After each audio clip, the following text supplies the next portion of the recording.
पुष्पा झुकेगा नहीं। मतलब ये तो सब जानते हैं कि कितना फेमस हुआ ये, मतलब अपने आप में नया स्टाइल बन गया। अभी क्या हुआ कि धुरंधर ने पुष्पा को झुका दिया, ये हमने भी चलाया। तो पुष्पा को झुका दिया इंडियन टर्म्स में, इंडियन कलेक्शन के टर्म में धुरंधर डेफिनेटली पुष्पा 2 से आगे निकल गया है, एक लैंग्वेज की अगर हम बात करें। लेकिन अगर ओवरऑल रिकॉर्ड्स की बात करें तो पुष्पा 2 अभी भी धुरंधर से आगे है। नंबर 3 पर, देश में सबसे ज्यादा कमाई करने वाली फिल्मों के अंदर नंबर 3 पर है, और धुरंधर देश में सबसे ज्यादा कमाई करने वाली फिल्मों में नंबर 5 पर है। ठीक है जी। अब ये पूरा खेल चल रहा है, लेकिन अब पुष्पा ने एक खेल और खेल दिया है कि भाई ऐसे ही नहीं हल्के में लेते हैं। अब 16 तारीख को पुष्पा 2 पहुंच रही है जापान, और जापान पहुंच के वो नए सिरे से कलेक्शन करने की तैयारी कर रही है। यानी ये जो कलेक्शन है ये और बढ़ने वाला है। कितना बढ़ने वाला है ये तो भाई जापान वाले बताएंगे। अल्लू अर्जुन खुद पहुंच गए जापान और अपनी फिल्म के प्रमोशन के लिए। और लेट्स सी अब जापान वाले अल्लू अर्जुन के स्टाइल को कितना प्यार करते हैं। भाई इंटरनेशनल है अब तो इंटरनेशनल डंका पिटा हुआ है। तो अब जापान के अंदर पुष्पा 2 कितना कमाएगी, इससे बहुत सारी चीजें तय होंगी। नंबर 1, अब तक जापान में सबसे ज्यादा कमाने का रिकॉर्ड किसके नाम पे है, उस पे भी आते हैं। टॉप 5 फिल्में कौन सी, उस पे भी आते हैं। और अगर अल्लू अर्जुन की फिल्म ने जापान के अंदर आके थोड़ा ज्यादा कलेक्शन कर लिया तो पूरे बॉक्स ऑफिस के रिजल्ट पर क्या फर्क पड़ेगा, इस पे इस एपिसोड में चर्चा करेंगे। चलिए अभी देखते हैं कि पुष्पा के नाम कितना है, 1800 करोड़ के आसपास है। ठीक है जी। अब दंगल फिल्म जो है, दंगल फिल्म के नाम ओवरऑल रिकॉर्ड है 2000 करोड़ का। मतलब अगर आप देखेंगे तो 200 करोड़ के आसपास का कोई मोटा मोटा फर्क है दोनों फिल्मों के बीच में। दंगल के नाम सबसे ज्यादा कमाई का रिकॉर्ड चाइना से है। पुष्पा 2 ने चाइना से ऐसी कोई कमाई की नहीं है, जापान से भी नहीं की थी। जापान में अब अगर मार्केट खुलती है तो अगर ये जापान की मार्केट से 200 करोड़ से ऊपर की कमाई पुष्पा कर लेती है, पुष्पा 2 कर लेती है, तो वो दंगल को बीट करके पहली फिल्म बन जाएगी देश की सबसे ज्यादा कमाई करने वाली। भाई ये तो मतलब वेरी गुड न्यूज़ है।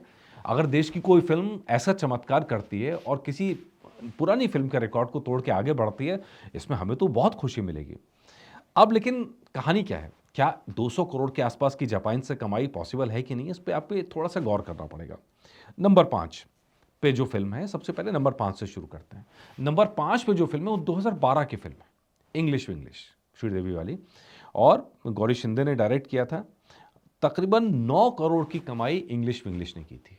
मतलब उस मार्केट से इतना भी बड़ा सपोर्ट नहीं मिला था यार, मतलब हमने देखा ही। तो क्या 200 करोड़ का आंकड़ा दूर लग रहा है? अरे जरा ऊपर तो बढ़िए साहब, इससे ऊपर बढ़ेंगे तो आपको समझ में आएगा कि भाई दुनिया कहां तक पहुंच गई है। इसके अलावा 2009 में 3 इडियट्स आई थी, जिसने उस समय राजकुमार हिरानी, आमिर खान वाली, जिसकी अब सीक्वल की भी चर्चा हो रही है, तब उसने 9 से 10 करोड़ के आसपास की वहां इनकम की थी। मतलब इंग्लिश इंग्लिश से टक्कर में आप इसे कह लीजिए, लेकिन ये उससे पहले की फिल्म है तो थोड़ा इसको थोड़ा और आपको तवज्जो देनी पड़ेगी। इससे ऊपर अगर आते हैं तो बाहुबली 2 है, 2017 में आई हुई बाहुबली 2 राजमौली साहब की, और उसने जापान के अंदर 17 करोड़ की कमाई की थी। अब आप कहेंगे यार कि बाहुबली ने 17 करोड़ कमाए तो कहां शर्मा जी 200 करोड़ की बात करने लगे। यार रुकिए तो सही, अभी थोड़ी और ऊपर की मूवीज हैं वो आने दीजिए, तो आप देखिएगा जापान के अंदर इंडियन फिल्मों को लेकर क्रेज किस तरह बदला है साल दर साल के अंदर।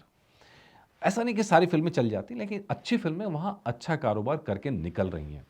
इससे ऊपर अगर आप जाएंगे नंबर 2 पर मुथु है 1995 की, और उसने 1995 में 23 करोड़ की कमाई की थी। अच्छा, एस रवि कुमार की फिल्म है, तमिल फिल्म है, और बहुत समय तक इसने रिकॉर्ड कायम रखा कि भाई जापान वालों को कोई हिंदी फिल्म अगर पसंद आई थी तो मुथु ही थी। और वो रिकॉर्ड इंग्लिश विंग्लिश ने आके या 3 इडियट्स ने आके तोड़ा था उसके बाद में। अब लेकिन ये रिकॉर्ड मुथु के नाम भी नहीं है, अब ये रिकॉर्ड नाम है आरआरआर के।